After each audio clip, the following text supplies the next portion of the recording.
Thank you so much, Walter, and so great to be here today to talk about one of my favorite topics. We thought it was important to review some co-design fundamentals, and whether or not you're new to co-design or have been doing this for a long time, it's really great to sort of revisit these fundamental principles so you can be really intentional about the co-design work that you're doing with your partners. So we'll hit on what is co-design because there's so many definitions out there. So when we look at a recent paper by Thurborn, they define co-design kind of in these three buckets. So co-design is a process for developing solutions to typically complex problems where you need to get, a number of different collaborators together to dig into something to try to make something work better or design something like an intervention. It privileges lived expertise. So ideally, whatever you're working on, you're going to work with people that are directly impacted by that problem that you're trying to solve for, in addition to people that have that power and interest in making a change, that are able to implement what you're designing. And it also represents a shift from consulting with partners to more equitable decision making. So it's kind of, if you think of a continuum of engagement, you're moving from sort of asking people questions, getting feedback, doing surveys, etc., to actually coming together as a group to think through and solve problems together. And to break it down even more simply, we can look at Sanders' work from 2002.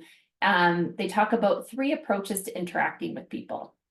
So they say, do, and make. So say is about listening to what people have to say. Do is watching how people might use products or services. And make is where sort of co-design fits a bit more concretely. It's about coming together in creative workshops and discussions to explore things and make solutions. And of course, all of these things kind of combine together when you're doing co-design work. But it's another framework to help situate what we're doing and the different degrees of engagement. So we can also look at co-design as a form of engagement. And of course, there's a continuum of engagement where you go from consultative practices to more kind of embedded and closer work together, decision-making, et cetera. And looking at Paula Rowland and Jennifer Johansson, they have a chapter in a book on that was edited by Brian Hodges on compassionate care. And I really like how they talk about engagement as framed in different ways. So engagement can be framed in an instrumental nature. And this is typically how we think about engagement. It's action focused, it's committee work, doing co-design activities where we're really striving for a tangible product or a tangible outcome or something new or a redesign of something.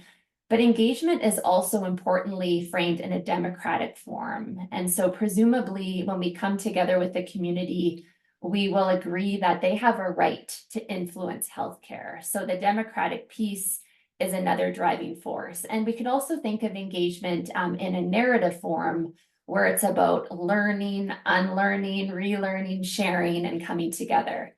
So in terms of co-design, you could see that all of these things kind of come into play. So the instrumental part of co-design is the activity that we do. The democratic part of co-design is honoring that when we come together, we believe that people have a right to influence their healthcare and to shape what that looks like. And also that we engage in narrative forms of learning together and challenging our assumptions as we work together. And just to put the phases of the work together in a very simple form, it's really important that we're going to be working with people that are actually affected by the problem that we're seeking to fix. But also in an institutional setting, we know that there is power differences in terms of implementation power. So we'll have to, it's important to ensure when you do co-design activities that you're working with people that are invested in implementing what you're co-designing and keeping that in mind as you do your work.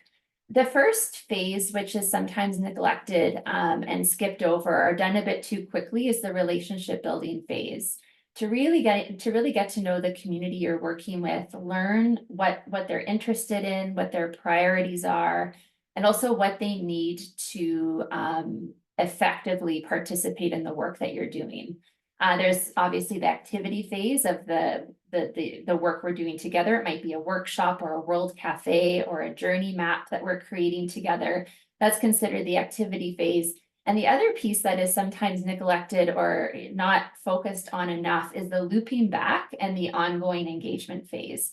So when you finish your co-design activity, it's about looping back with the group that you've engaged with to talk about how their ideas were taken up or maybe not taken up and why, or what pieces of their feedback were used or not used.